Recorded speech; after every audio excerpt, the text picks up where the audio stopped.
ರಾಮಾನುಜದಯಾ ಪಾತ್ರಂ ಜ್ಞಾನವೈರಾಗ್ಯಭೂಷಣಂ ಶ್ರೀಮದ್ವೆಂಕಟನಾಥಾರ್ಯಂ ವಂದೇ ವೇದಾಂತದೇಶಿಕಂ. ಹರಿ ಓಂ. ಶ್ರೀ ಪಾದುಕಾ ಸಹಸ್ರ ಪದ್ಯ 79, ಪ್ರಭಾವ ಪದ್ಧತಿ 49. ನಾನು ವಸುಧಾ. ಎಲ್ಲರಿಗೂ ನಮಸ್ಕಾರ. ಈ ದಿನದ ಪದ್ಯ ಹೀಗಿದೆ. ರಾಮಪಾದ ಸಹಧರ್ಮಚಾರಿಣೀಂ ಪಾದುಕೆ ನಿಖಿಲ ಪಾತಕಚ್ಛಿದಂ ತ್ವಾಮಶೇಷ ಜಗತಾಮದೀಶ್ವರೀಂ ಭಾವಯಾಮಿ ಭರತಾದಿದೇವತಾಂ. ಈ ಪದ್ಯದ ಅರ್ಥ ಹೀಗಿದೆ. ಓ ಪಾದುಕಾದೇವಿಯೇ, ಭರತನಿಗೆ ಆರಾಧಿಸಲು ತಕ್ಕವಳಾಗಿಯೂ ಶ್ರೀರಾಮನ ಪಾದಗಳ ಜೊತೆ ಸದಾ ಇದ್ದು ಧರ್ಮಾಚರಣೆ ಮಾಡುತ್ತಿರುವವಳಾಗಿಯೂ ಎಲ್ಲ ಪಾತಕಗಳನ್ನು ನಾಶಪಡಿಸುವವಳಾಗಿಯೂ ಇರುವ ನಿನ್ನನ್ನು ಎಲ್ಲ ಲೋಕಗಳ ಯಜಮಾನಿ ಎಂದು ತಿಳಿಯುತ್ತೇನೆ. ತಾತ್ಪರ್ಯ ಹೀಗಿದೆ. ಓ ಪಾದುಕೆಯೇ, ಸಾಕ್ಷಾತ್ ಭಗವಂತನು ನಿನ್ನನ್ನು ಧರಿಸಿದ್ದಾನೆ. ನೀನು ಸಮಸ್ತ ಪಾಪಗಳನ್ನು ಹೋಗಲಾಡಿಸುತ್ತೀಯ. ಭರತನು ನಿನ್ನನ್ನು ಆರಾಧಿಸುತ್ತಾನೆ.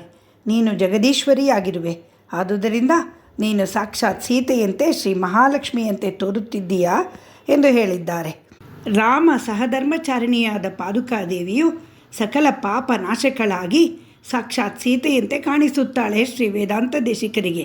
ಇಕ್ಷ್ವಾಕು ವಂಶದ ಅರಸುಕುಮಾರ ಭರತನಿಂದ ಅಭಿಷಿಕ್ತಳಾಗಿ ಸಿಂಹಾಸನದ ಮೇಲೆ ಕುಳಿತು ಪೂಜೆಗೊಳ್ಳುತ್ತಿರುವ ಪಾದುಕಾದೇವಿ ಶ್ರೀ ವೇದಾಂತ ದೇಶಿಕರ ಕಣ್ಣಿಗೆ ಸಾಕ್ಷಾತ್ ಮಹಾಲಕ್ಷ್ಮಿಯಂತೆ ಕಾಣುತ್ತಿದ್ದಾಳೆ.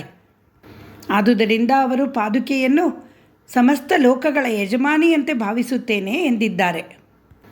ರಾಮ, ಸೀತೆ, ಲಕ್ಷ್ಮಣರು ವನವಾಸಕ್ಕೆ ಹೊರಟು ನಿಂತಾಗ ಸೀತೆಗೆ ಕೈಕೇಯಿ ನಾರುಮಡಿಯನ್ನು ಕೊಟ್ಟಿದ್ದನ್ನು ನೋಡಿ ವಸಿಷ್ಠರಿಗೆ ಕೋಪ ತಡೆಯಲಾಗಲಿಲ್ಲ. ಅವರು ಕೈಕೇಯಿಗೆ, ದುಷ್ಟೇ, ದುರ್ಬುದ್ಧಿಯವಳೇ, ಕುಲಘಾತಕಿ, ನಿನ್ನ ಚೇಷ್ಟೆ ಅತಿಯಾಯಿತು. ರಾಜನನ್ನು ಮೋಸಪಡಿಸಿದ್ದಲ್ಲದೆ ಮರ್ಯಾದೆ ಬಿಟ್ಟು ನಡೆಯುತ್ತಿದ್ದೀಯಾ? ಸೀತೆ ವನವಾಸಕ್ಕೆ ಹೋಗಬೇಕಾದ್ದಿಲ್ಲ. ರಾಮನಿಗೆ ಮೀಸಲಾಗಿದ್ದ ಸಿಂಹಾಸನದಲ್ಲಿ ಕುಳಿತುಕೊಳ್ಳುವಳು, ರಾಜ್ಯವನ್ನು ಪಾಲಿಸುವಳು ಎಂದಿದ್ದರು. ಮುಂದೆ ಚಿತ್ರಕೂಟದಲ್ಲಿ ಶ್ರೀರಾಮಚಂದ್ರ ಮತ್ತು ಭರತ ಇಬ್ಬರೂ ತಮಗೆ ರಾಜ್ಯ ಬೇಡ ಎಂದು ಹಠ ಹಿಡಿದಾಗ ವಸಿಷ್ಠರ ಸೂಚನೆಯಂತೆ ಪಾದುಕಾದೇವಿಯು ಸಿಂಹಾಸನದಲ್ಲಿ ಕುಳಿತು ರಾಜ್ಯವಾಳುವಂತಾಯಿತು. ಭರತನು ಪಾದುಕಾದೇವಿಯ ಮೊರೆ ಹೋದನು. ಅವಳು ಭರತನ ತಾಯಿಯ ಪಾಪವನ್ನೆಲ್ಲ ನೀಗಿದಳು, ಭರತನ ತಾಪವನ್ನೂ ನೀಗಿದಳು. ಅಯೋಧ್ಯೆಯ ಜನರ ಹತಾಶೆ, ಕೋಪ, ದ್ವೇಷಗಳನ್ನೂ ನೀಗಿದಳು. ಅಯೋಧ್ಯೆಯ ಸಿಂಹಾಸನಾಧೀಶ್ವರಿಯಾಗಿ ಎಲ್ಲರನ್ನೂ ಪೊರೆದಳು. ಇತ್ತ ಶ್ರೀರಾಮ, ಲಕ್ಷ್ಮಣ, ಜಾನಕಿಯರು ಅಯೋಧ್ಯೆಯ ವಿಷಯದಲ್ಲಿ ನಿಶ್ಚಿಂತೆಯಿಂದ ಇರುವಂತಾಯಿತು. ಭರತನಿಗಿಂತ ಲಕ್ಷ್ಮಣನೇನೂ ಕಮ್ಮಿ ಇಲ್ಲ. ಶ್ರೀ ಮಹಾಲಕ್ಷ್ಮಿಯ ಅವತಾರವಾದ ಸೀತಾದೇವಿಯ ಪಾದಗಳಿಗೆ ದಿನವೂ ಮಣಿಯುತ್ತಿದ್ದ. ರಾವಣ ಸೀತೆಯನ್ನು ಕದ್ದೊಯ್ಯುವಾಗ ಅವಳು ಋಷ್ಯಮುಖ ಪರ್ವತದ ಶಿಖರದಲ್ಲಿ 4-5 ಜನ ವಾನರರನ್ನು ಕಂಡು ತನ್ನ ಮೈಮೇಲಿನ ಕೆಲವು ಒಡವೆಗಳನ್ನು ಬಿಚ್ಚಿ ಸೀರೆಯ ಸೆರಗು ಹರಿದು ಗಂಟು ಕಟ್ಟಿ ಕೆಳಗೆ ಹಾಕಿದಳು. ಶ್ರೀರಾಮ ಸುಗ್ರೀವರ ಸಖ್ಯವಾದ ಮೇಲೆ ಸುಗ್ರೀವ ಆ ಒಡವೆಗಳನ್ನು ಶ್ರೀರಾಮನಿಗೆ ತೋರಿಸಿದನು. ಸೀತೆಯ ಒಡವೆಗಳನ್ನು ಕಂಡ ರಾಮನ ಕಣ್ಣುಗಳಲ್ಲಿ ಕಂಬನಿ ತುಂಬಿ ಬಂದಿತು. ಕಣ್ಣು ಮಂಜಾಯಿತು. ಲಕ್ಷ್ಮಣ, ನಿನ್ನ ಅತ್ತಿಗೆಯ ಒಡವೆಗಳು ನೀನು ನೋಡು ಎಂದನು. ಆಗ ಲಕ್ಷ್ಮಣ ಅವುಗಳನ್ನು ನೋಡಿ, ನಾಹಂ ಜಾನಾಮಿ ಕೇಯೂರಂ ನಾಹಂ ಜಾನಾಮಿ ಕುಂಡಲಂ ನೂಪುರೇ ತ್ವಭಿಜಾನಾಪಿ ನಿತ್ಯಂ ಪಾದಾಭಿವಂದನಾತ್ ಎಂದನು. ಅಣ್ಣ, ಈ ಕೇಯೂರಗಳನ್ನು, ಕುಂಡಲಗಳನ್ನು ನಾನು ಕಂಡವನಲ್ಲ. ನನಗೆ ಇವುಗಳ ಗುರುತಿಲ್ಲ. ಈ ಕಾಲಂದಿಗೆಗಳು ಮಾತ್ರ ಅತ್ತಿಗೆಯದೇ ಹೌದು. ನಿತ್ಯವೂ ಅವಳ ಪಾದಗಳಿಗೆ ವಂದಿಸುವಾಗ ಕಂಡಿದ್ದೇನೆ ಎಂದನು. ಕೈಕೇಯಿ ವನವಾಸ ವಿಧಿಸಿದಾಗ ರಾಮ ತುಟಿಪಿಟಕ್ಕನ್ನದೇ ಕಾಡಿಗೆ ಹೊರಟ. ಹಿಂದೆ ಸೀತೆ ಹೊರಟಳು. ಅವರ ಹಿಂದೆ ಲಕ್ಷ್ಮಣ ಹೊರಟ. ಅಣ್ಣ, ನಾನು ನಿನ್ನನ್ನು ಬಿಟ್ಟಿರಲಾರೆ. ಕಾಡಿನಲ್ಲಿ ನಿಮ್ಮಿಬ್ಬರ ಸೇವೆ ಮಾಡಿಕೊಂಡಿರುತ್ತೇನೆ ಎಂದ. ಅವನ ತಾಯಿ ಸುಮಿತ್ರೆಯು ದೊಡ್ಡ ಮನಸ್ಸಿನವಳು. ಮಗನನ್ನು ತಡೆಯಲಿಲ್ಲ. ಹೋಗಿ ಸುಖವಾಗಿ ಬಾಮಗು ಎಂದಳು. ರಾಮಂ ದಶರಥಂ ವಿದ್ದಿ ಮಾವಿದ್ದಿ ಜನಕಾತ್ಮಜಂ ಅಯೋಧ್ಯಾಂ ಅಟವೀ ವಿದ್ದಿ ಗಚ್ಚತಾತ ಯಥಾಸುಖಂ ಎಂದಳು. ಇನ್ನೂ 14 ವರ್ಷಗಳು ರಾಮನನ್ನೇ ತಂದೆ ಎಂದು ತಿಳಿ, ಸೀತೆಯನ್ನೇ ನಾನೆಂದು ತಿಳಿ, ಅಡವಿಯನ್ನೇ ಅಯೋಧ್ಯೆ ಎಂದು ತಿಳಿ ಎಂದಳು. ಅಣ್ಣ, ಅತ್ತಿಗೆಯರನ್ನು, ತಂದೆ ತಾಯಿಗಳನ್ನು ರಕ್ಷಿಸುವಂತೆ ರಕ್ಷಿಸಬೇಕೆಂದು ಕಾಡಿನಲ್ಲಿ ವಾಸವಾಗಿರುವ ಪಶುಪಕ್ಷಿಗಳನ್ನು, ಋಷಿಮುನಿಗಳನ್ನು ಅಯೋಧ್ಯೆಯ ಪ್ರಜೆಗಳಂತೆ ಕಾಪಾಡು ಎಂದಳು. ಇಕ್ಷ್ವಾಕು ವಂಶದ ಅರಸುಕುಮಾರರ ಧರ್ಮ ಹೇಳಿಕೊಟ್ಟಿದ್ದಳು ತಾಯಿ. ತಾಯಿ ಹೇಳಿದಂತೆಯೇ ಶ್ರೀರಾಮ ಸೀತೆಯರಿಗೆ ರಕ್ಷಕನಾಗಿ ನಿಂತನು ಲಕ್ಷ್ಮಣ.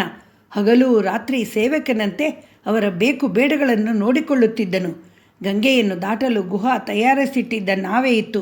ಆದರೆ ಕಾಡಿನ ಅನೇಕ ಕಡೆಗಳಲ್ಲಿ ನದಿ ಕೆರೆ ದಾಟುವಾಗ ಲಕ್ಷ್ಮಣನು ದೋಣಿ ಮತ್ತು ತೆಪ್ಪಗಳನ್ನು ಸ್ವತಃ ತಯಾರಿಸುತ್ತಿದ್ದನು. ಅವನು ಇಕ್ಷ್ವಾಕು ವಂಶದ ಸುಕುಮಾರ. ಆದರೂ ನಾಡಿನಲ್ಲಿ ಬದುಕುವ ಹಾಗೆ ಕಾಡಿನಲ್ಲೂ ಬದುಕುವ ಕಲೆಯೂ ಅವನಿಗೆ ತಿಳಿದಿತ್ತು. ವಿಶ್ವಾಮಿತ್ರರು ಕಲಿಸಿದ್ದರು. ಲಕ್ಷ್ಮಣನಿಗೆ ಕಾಡಿನ ಪಶು ಪಕ್ಷಿ ಪ್ರಾಣಿಗಳ ಭಾಷೆ ತಿಳಿದಿತ್ತು. ಗಿಡ ಮರಗಳ ರೆಂಬೆ ಕೊಂಬೆಗಳ ಇಂಗಿತವೂ ತಿಳಿಯುತ್ತಿತ್ತು. ಶ್ರೀರಾಮ ಸೀತೆಯರ ಮೇಲೆ ಅಪರಿಮಿತ ಪ್ರೇಮ ಲಕ್ಷ್ಮಣನಿಗೆ. ಅವರಿಗಾಗಿ ಅಲ್ಲಲ್ಲೇ ಸುಂದರ ಕುಟೀರಗಳನ್ನು ಕಟ್ಟಿಕೊಡುತ್ತಿದ್ದ. ತಾಯಿ ತಂದೆ ಹೆಂಡತಿಯನ್ನು 14 ವರ್ಷಗಳ ಕಾಲ ಆಗಲಿ ಅಣ್ಣ ಅತ್ತಿಗೆಯರ ಸೇವೆ ಮಾಡಿದ್ದ ಧೀಮಂತ ಲಕ್ಷ್ಮ ಎಂದರೆ ಗುರಿ. ಶ್ರೀಸಹಿತ ಭಗವಂತನ ಸೇವೆಯೇ ಅವನ ಗುರಿಯಾಗಿತ್ತು. ಎಷ್ಟೇ ಕಾದಾಡಿದರೂ ರಾವಣನ ಮಗ ಇಂದ್ರಜಿತುವನ್ನು ಕೊಲ್ಲಲು ಸಾಧ್ಯವಾಗದೆ ಹೋದಾಗ ಅವನು ಮಾಡಿದ ಪ್ರತಿಜ್ಞೆ ಕೇಳಿದರೆ ಅವನಿಗೆ ಎಷ್ಟು ನಂಬಿಕೆ ಶ್ರೀರಾಮನ ಮೇಲೆ, ಅವನ ಪ್ರೀತಿ ಎಷ್ಟು ಆಳವಾದದ್ದು ಎಂದು ತಿಳಿಯುತ್ತದೆ. ಸಂಗ್ರಾಮ ಭೂಮಿಯಲ್ಲಿ ಐಂದ್ರಾಸ್ತ್ರವು ಸೋಲನ್ನು ಕಂಡುದೇ ಇಲ್ಲ. ನರಶ್ರೇಷ್ಠನಾದ ಸೌಮಿತ್ರಿಯು ಆ ದಿವ್ಯಾಸ್ತ್ರವನ್ನು ಶ್ರೇಷ್ಠವಾದ ತನ್ನ ಧನುಸ್ಸಿಗೆ ಹೂಡಿದನು. ವೀರಲಕ್ಷ್ಮಿ ಯುಕ್ತನಾದ ಲಕ್ಷ್ಮಣನು ಶರವನ್ನು ಐಂದ್ರಮಂತ್ರದಿಂದ ಅಭಿಮಂತ್ರಿಸಿ ಅದನ್ನು ಎಳೆಯುತ್ತಿರುವಾಗಲೇ ತನ್ನ ಈ ಪ್ರಯತ್ನವು ಸಾರ್ಥಕವಾಗಲೆಂದು ಅವನು ಹೇಳಿದ ಮಾತುಗಳನ್ನು ಕೇಳಿ, ಧರ್ಮಾತ್ಮ ಸತ್ಯಸಂಧಶ್ಚ ರಾಮೋ ದಾಶರಥಿರ್ಯದಿ ಪೌರುಷೇಚ ಪ್ರತಿದ್ವಂದ್ವ ಶರೈನಂ ಜಹಿ ರಾವಣಿಂ. ದಶರಥಾತ್ಮಜನಾದ ಶ್ರೀರಾಮನು ಧರ್ಮಾತ್ಮನು, ಸತ್ಯಸಂಧನು, ಪೌರುಷದಲ್ಲಿ ಎದುರಿಲ್ಲದ ಅದ್ವಿತೀಯ ಪರಾಕ್ರಮಿಯೋ ಆಗಿರುವುದೇ ನಿಜವಾದರೆ ಎಲೈ ಶರವೇ, ಈ ರಾವಣ ಪುತ್ರನನ್ನು ಸಂಹರಿಸು ಎಂದು ಹೇಳಿ ಶರವನ್ನು ಆಕರ್ಣಾಂತವಾಗಿ ಸೆಳೆದು ಇಂದ್ರಜಿತುವಿನ ಮೇಲೆ ಪ್ರಯೋಗಿಸಿದನು. ಶ್ರೀರಾಮನ ಮೇಲೆ ಆಣೆ ಮಾಡಿ ಲಕ್ಷ್ಮಣನು ಪ್ರಯೋಗಿಸಿದ ಆ ಅಸ್ತ್ರವು ಇಂದ್ರಜಿತುವಿನ ಶಿರಸ್ಸನ್ನು ಕತ್ತರಿಸಿ ಕೆಳಗೆ ಹಾಕಿತ್ತು. ಲಕ್ಷ್ಮಣ ಭಗವಂತನ ಮೇಲೆ ಇಟ್ಟ ನಂಬಿಕೆ ಅಂತಹದು. ಭರತ ಲಕ್ಷ್ಮಣರಿಬ್ಬರೂ ತಮ್ಮ ಜೀವನ ಪೂರ್ತ ಶ್ರೀಮನ್ನಾರಾಯಣ ಚರಣೌ ಶರಣಂ ಪ್ರಪದ್ಯೆ ಶ್ರೀಮತೆ ನಾರಾಯಣಾಯ ನಮಃ ದ್ವಯಮಂತ್ರವನ್ನು ಅನುಷ್ಠಾನದಲ್ಲಿಟ್ಟುಕೊಂಡವರು. ಪಾದುಕೆಯನ್ನು ನಮ್ಮಾಳ್ವಾರರ ಅವತಾರವೆಂದು ತೆಗೆದುಕೊಂಡರೂ ಅವರು ತಮ್ಮನ್ನೇ ಪರಾಂಕುಶ ನಾಯಕಿ ಎಂದು ಭಾವಿಸಿ ಭಗವಂತನನ್ನು ಎಲ್ಲೇ ಇಲ್ಲದೆ ಪ್ರೀತಿಸಿದವರು. ವೇದಾಂತ ದೇಶಿಕರು ಪಾದುಕೆಯಲ್ಲಿ ಸಮಸ್ತ ಲೋಕಕ್ಕೆ ಅಧೀಶ್ವರಿಯಾದ ಶ್ರೀ ಮಹಾಲಕ್ಷ್ಮಿಯನ್ನೇ ಕಂಡರು. ಹಾಗೆ ಅವರಂತೆ ಶ್ರೀಯನ್ನು ಶ್ರೀಯಪತಿಯನ್ನೂ ಪ್ರೀತಿಸಿ ಎಣೆಯಿಲ್ಲದ ಭಕ್ತಿ ತೋರಿದ ಭರತ ಲಕ್ಷ್ಮಣರನ್ನೂ ನಮಗೆ ತೋರಿಸಿಕೊಟ್ಟರು. ಮಹಾಲಕ್ಷ್ಮಿಗೆ ಪ್ರಾಧಾನ್ಯತೆ ನೀಡಿ ದ್ವಯಮಂತ್ರದ ಮಹತ್ವದ ಅರಿವು ಮೂಡಿಸಿದರು. ಶ್ರೀ ರಂಗಮಣಿ ಪಾದುಕಾಭ್ಯಾಂ ನಮಃ. ಶ್ರೀ ನಿಗಮಾಂತ ಮಹಾದೇಶಿಕಾಯ ನಮಃ.